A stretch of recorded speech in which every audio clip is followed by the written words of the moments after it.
Right. So picture this. You're sat at Sunday dinner. Yeah? Roast on the table. Gravy's flowing. Everything's proper lovely. Then your missus leans over and casually drops the bombshell that little Timmy might not actually be yours. Pass the Yorkshire puddings. Would you? Absolute madness. In it? Well, buckle up, buttercups, because today we're diving into a story so bonkers it makes EastEnders look like a documentary. We're talking about whispers, rumors, and internet conspiracies that have people convinced Meghan Markle supposedly confessed that Archie isn't Harry's son. Now, before you spit out your tea, let me tell you, this rabbit hole goes deeper than the channel. I'm talking DNA debates, royal lineage drama, and enough speculation to fuel 1,000 Twitter threads. So grab your biscuits, settle in, and let's unpack this absolute circus together. And listen, if you're enjoying this royal chaos, do us a favor and smash that subscribe button and hit the bell icon because trust me, you don't want to miss what's coming next on Royal Pancakes. Now, let's get one thing crystal clear from the jump. There's absolutely zero credible evidence that Meghan Markle has ever made such confession. None. Zilch. Nada. Not a whisper from legitimate sources. Not a peep from the palace. Nothing from anyone who actually matters. What we're dealing with here is the internet doing what the internet does best, taking a kernel of curiosity and turning it into a full-blown conspiracy theory buffet. But here's the thing that makes this whole saga absolutely fascinating. People believe it. Not just a handful of conspiracy theorists in their mum's basement. Mind you, we're talking thousands upon thousands of people who are genuinely convinced there's something dodgy about Archie's parentage. And you know what? That says more about our relationship with the royals than any actual scandal ever could. So where on earth did this balmy idea even come from? Well, pour yourself another cuppa because we need to travel back to when Meghan was pregnant with Archie. From the moment the pregnancy was announced in October 2018, the rumor mill went into absolute overdrive. You had people analyzing every single photograph of Meghan's bump like they were forensic scientists. Too big one day, too small the next, sitting too high, positioned too low. Blimey, the woman couldn't win. Then there were the whispers about her due date changing, the private nature of the birth, and the fact that Meghan and Harry chose to keep certain details under wraps. For some people, privacy equals suspicion. It's like when your mate suddenly gets all secretive about their weekend plans, and you immediately assume they're either planning a surprise party or joining a cult. There's no middle ground. The whole thing reached fever pitch when Archie was finally born in May 2019. Instead of doing the traditional hospital steps photo call that literally every other royal has done since the dawn of time, Meghan and Harry opted for a private introduction at Windsor Castle. Revolutionary? Sure. Suspicious? Only if you've got the imagination of a thriller novelist. But this is where things get properly wild. The lack of immediate photos, the decision to keep the birth certificate details initially private, even the way Meghan held the baby in those first pictures. All of it was dissected, analyzed, and turned into fuel for the conspiracy fire. People started asking questions. Whose baby is it really? Why all the secrecy? What are they hiding? And before you know it, you've got a full-blown internet investigation that would make Sherlock Holmes roll his eyes. Here's where it gets even more ridiculous. Some conspiracy theorists started suggesting that Archie was born via surrogate and that somehow this massive secret was being covered up by the palace, the government, and presumably every person who's ever met Meghan. Because obviously, that's completely realistic. In a world where people can't keep their mate's engagement secret for more than 5 minutes, we're supposed to believe that a royal surrogate pregnancy involving dozens of medical professionals, palace staff, and security personnel has been kept completely hush-hush. Right. And I've got a bridge in London to sell you. The logistics alone would be mental.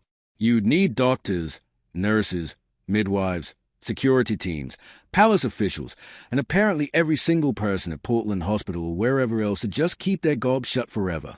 In 2025, when people photograph their lunch and share it with the world, we're meant to believe this stayed secret.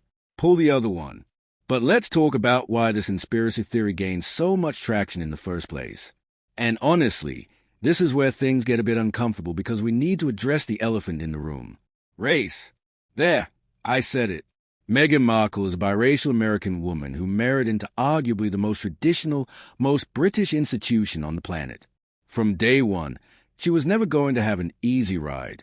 The same people who praise Kate for being naturally beautiful call Meghan fake. The same gestures that made Kate seem relatable made Meghan appear attention-seeking. It's like watching two people eat sandwiches and only criticizing one of them for having the audacity to chew. The double standards were absolutely mental. So when you've got this underlying current of people who are never going to accept Meghan anyway, is it really surprising that conspiracy theories about her child's paternity started bubbling up? It's the oldest play in the book. When you can't attack someone directly without looking like a complete muppet, you attack their credibility, their honesty, their family. Now let's address the supposed confession itself, because apparently, according to these theories, Meghan just casually sat down one day and admitted to Harry that Archie wasn't biologically his. Can we just pause for a moment and appreciate how absolutely barking mad that sounds? We're talking about a woman who has been absolutely grilled by the media since before she even married Harry. Every word she says is analyzed, every interview is dissected, every appearance is scrutinized. And we're supposed to believe she just went ahead and confessed to something that would literally destroy her marriage, her reputation, and her children's place in the line of succession? Make it make sense. If such a confession had actually happened, do you honestly think it would remain a rumor on sketchy websites and conspiracy forums? This would be the biggest royal scandal since the abdication crisis. We're talking front-page news in every legitimate publication on Earth. Instead, what we've got is a bunch of YouTube videos with dramatic thumbnails and clickbait titles that would make a tabloid editor blush.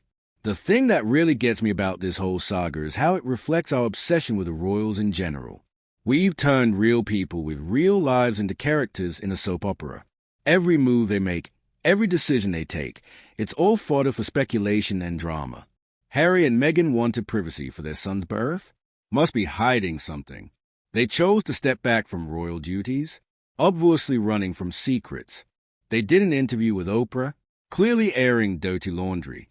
There's literally no winning. It's like being in a relationship where your partner interprets your every action in the worst possible light. You make them breakfast and suddenly you're accused of trying to poison them.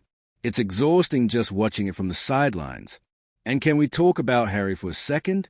Because according to these theories, Prince Harry, a man who served in the British Army, flew Apache helicopters in Afghanistan, and has spoken openly about his struggles with mental health, apparently found out his firstborn wasn't his and just carried on as normal. No public meltdown, no legal battles, no palace statements. Just business as usual. That's either the most impressive poker face in human history or, and bear with me here, maybe it's because the whole thing is complete rubbish. Harry has always been besotted with Archie. You can see it in every photograph, every video, every interview. That's not the face of a man living with some dark secret about his son's paternity. That's the face of a bloke who's absolutely chuffed to be a dad. But here's what really matters in all of this madness.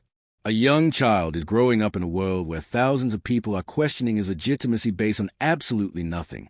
Archie Harrison Mountbatten Windsor is a real kid with real feelings who one day will be old enough to Google himself and find this absolute cesspit of conspiracy theories about whether his dad is actually his dad. How grim is that? Imagine being in primary school and some little GIT whose parents spend too much time on dodgy websites start spouting off about your family. It's cruel, it's unnecessary, and it's based on literally nothing but speculation, prejudice, and boredom. This is someone's child we're talking about. Not a plot point in a thriller novel, not a character in a drama series. A real human being who deserves better than this nonsense. The reality is quite simple and far less dramatic than the conspiracy theorists would have you believe. Harry and Meghan had a baby. That baby looks remarkably like his father. By the way, if you've got functioning eyes.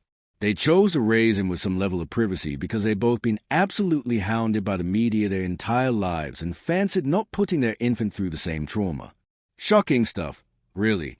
Revolutionary parenting. Wanting your kid to have a somewhat normal childhood. Alert the press. Oh, wait, they already did that. And look where we ended up. The couple made decisions at work for their family, decisions that might not be traditional but aren't actually anyone else's business. And because those decisions didn't fit the narrative some people wanted, the conspiracy theories began. What this whole debacle really highlights is our complicated relationship with truth in the digital age. We live in a time where anyone can post anything online and present it as fact. You don't need sources, you don't need evidence, you don't even need basic logic. Just a catchy headline, a dramatic thumbnail, And boom, you've got yourself a viral conspiracy theory. And the thing is, once these ideas are out there, they take on a life of their own. It doesn't matter how many times they are debunked or how little evidence exists. People will believe what they want to believe, especially if it confirms biases they already hold. So where does this leave us? Well, hopefully with a bit more critical thinking and a lot less willingness to believe every ridiculous theory that pops up on our feeds. Meghan Markle did not confess that Archie isn't Harry's son. She didn't confess it because there's nothing to confess. Archie is Harry and Meghan's biological child. End of story. The conspiracy theories, the speculation, the endless analysis, it's all just noise. White noise that drowns out any actual meaningful conversation about the royals and the legitimate issues that deserve our attention. Right, that's enough royal chaos for one day. Thanks ever so much for watching, and I'll catch you in the next one. Cheers.